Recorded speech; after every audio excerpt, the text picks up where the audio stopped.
অবশেষে নিজস্ব মাঠ পেল বাফুফে। চট্টগ্রামের এম এ আজিজ স্টেডিয়াম 10 বছরের জন্য ফুটবল ফেডারেশনকে দিয়েছে জাতীয় ক্রীড়া পরিষদ।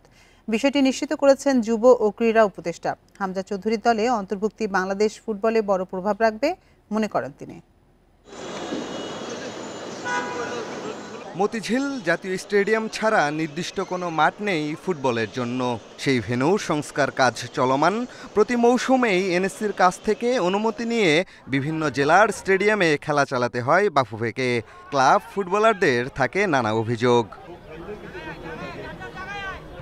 সীমাবদ্ধতা দূর করতে চট্টগ্রামের এম এ আজিজ স্টেডিয়াম ফুটবলের জন্য দেওয়ার আশ্বাস দিয়েছিলেন ক্রীড়া উপদেষ্টা।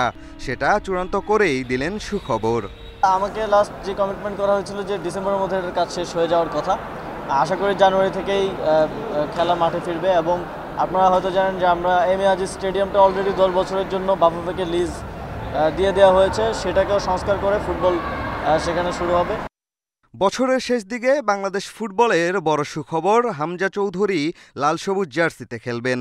ইপিএল তারকার বাংলাদেশের হয়ে খেলা ভবিষ্যতে বড় প্রভাব রাখবে মনে করেন ক্রীড়া উপদেষ্টা। হামজা চৌধুরী অনুমতি পেয়েছে, এটা আমাদের জন্য একটা ভালো সংবাদ।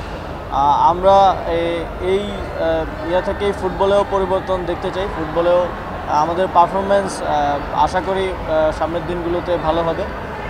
এবং এটা একটা শুরু যে বাংলাদেশের অনেকেই ডায়াসপোরার অনেকেই হচ্ছে অন্যান্য দেশে খেলে, তাদেরকে বাংলাদেশে খেলতে আসার জন্য এটা একটা ভালো শুরু বলে আমি মনে করি।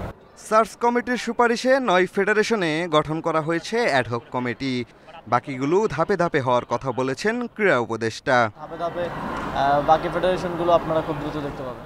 পিয়াস সাহা, ইন্ডিপেন্ডেন্ট নিউজ, ঢাকা।